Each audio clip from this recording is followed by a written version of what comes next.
Hey guys, Darren here. Let's eat. Yes, my hair's a wreck. We were fortunate enough to get a 20 plus turkey carcass from the last Thanksgiving dinner we went to with our son. And they gave this to us. It has a lot of meat on it. We are going to boil it down and we are going to make broth out of it. It's going to be a turkey bone broth, kind of like a combination.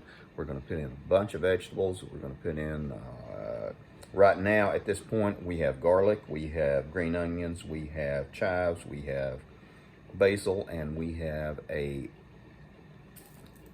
yellow onion. And we're going to get this thing going. We're going to get a couple of lemons, cut up and throw in there. There is something magical about putting lemon with poultry. I don't know what it is. I can't explain it. But if you do anything, if you make chicken soup, and yes, you need to include the feet with the chicken soup because that's how you make real chicken soup. We're going to do that on this channel as well. You put in the feet,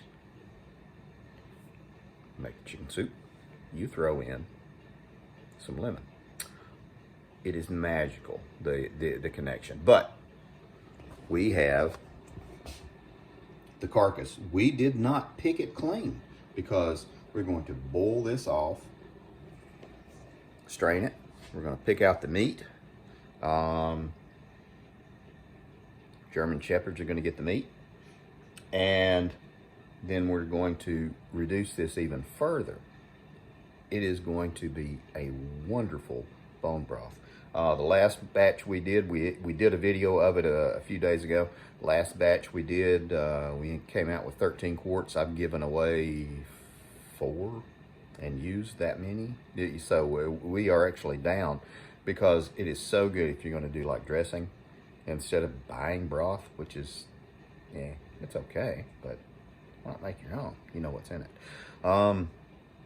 We're going to put in all kinds of spices. It is going to be fantastic. And yes, guys, I know I posted a short of us doing cornbread. Got like 2,500 views of it on from the shorts. I owe you guys a video of how to make cornbread perfectly that does not stick. Yellow cornbread, white cornbread, don't matter. It's going to be good. But won't be on this video. Be on another video maybe this afternoon. We got to get this thing going because this takes a little while. Normally I would cook something like this outside, but because we have such cold weather, we're going to use the stove and it's going to warm up the house and it's going to make the house smell wonderful. More to come. Okay guys, we are going to just kind of, I was fortunate enough to start some basil on my other channel, do it indoors in hydroponics. And so I have a good pinch of fresh basil to go in there. If you want to look at that channel, that is Mayhem Country Living, and we do a whole lot of stuff. These are actually green onions. Also, and we're going to cut them up. You can cut them big, you can cut them little, because we're going to strain everything and reduce. So there's not going to be a whole lot of chunks in this. These all have been washed. I have washed my hands. When we get ready to do the pressure canning, which probably won't be on this video, I follow current USDA guidelines on pressure canning. When I don't pressure can and use water bath canning on high acid stuff, again, I follow current guidelines. So you always want to be careful with that. Now we're doing some garlic, and I'm going to cut this stuff up and You can cut it as coarse, as thin, as fine as you want, because again, we're going to strain it with cheesecloth. If you don't have cheesecloth, you can use some sort of cotton that has not been used with a fabric softener.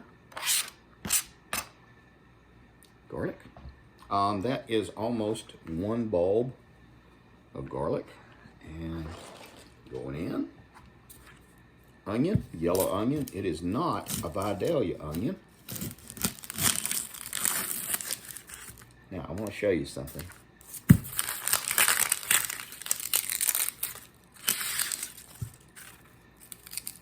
If you can get the dirt off this guy, you could throw this in there. I haven't washed that, so we're not going to this time. Normally I will wash the onion outside and just throw the whole thing in there, cut it up in quarters, almost like if you're doing a gumbo, but this will be plenty because again, everything is going to be strained off. If we were doing a whole bunch of it, I don't know if I would do much besides wash it, cut it in quarters, and toss it in. There we go. Video might be a little long just on the prep side, but this is what we're going to do. If you're going to make good broth, bone broth, this is the stuff that keeps you feeling good in the wintertime. I'll show you. And then the scraps we throw to the chickens.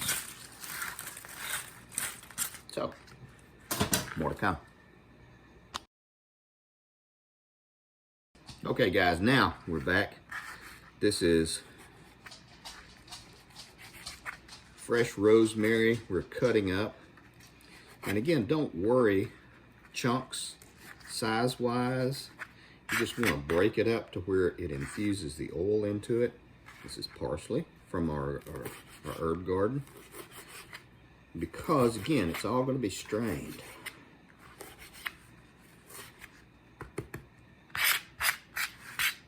There we go. Take you up here. There. And bay leaf. And, I don't know if you can see it, maybe you can see it, a little bit of black pepper. These are black peppercorns, coarse ground. Nothing in here is going to be hot, and we are not putting any salt in it yet because that will be adjusted to taste. More to come.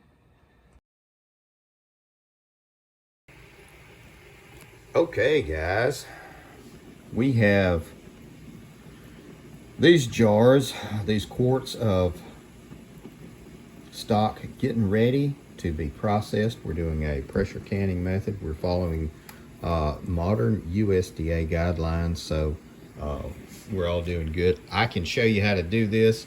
I've done it in so many of my other videos. If you're curious, go over to the other channel, Mayhem Country Living, and I have a whole series on canning, food preservation, stuff like that.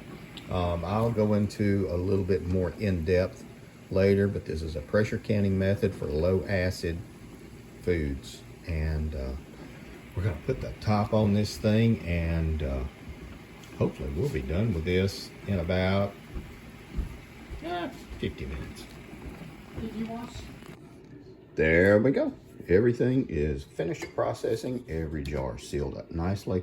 Have to clean up the lids a little bit, get some of that off, and then we're going to label everything and put them downstairs and put them into rotation. So that is how we make broth to go in all of our other meals where you add water. Instead of adding water, add broth. And this is low sodium also for anybody that needs to know that. Enjoy your meal.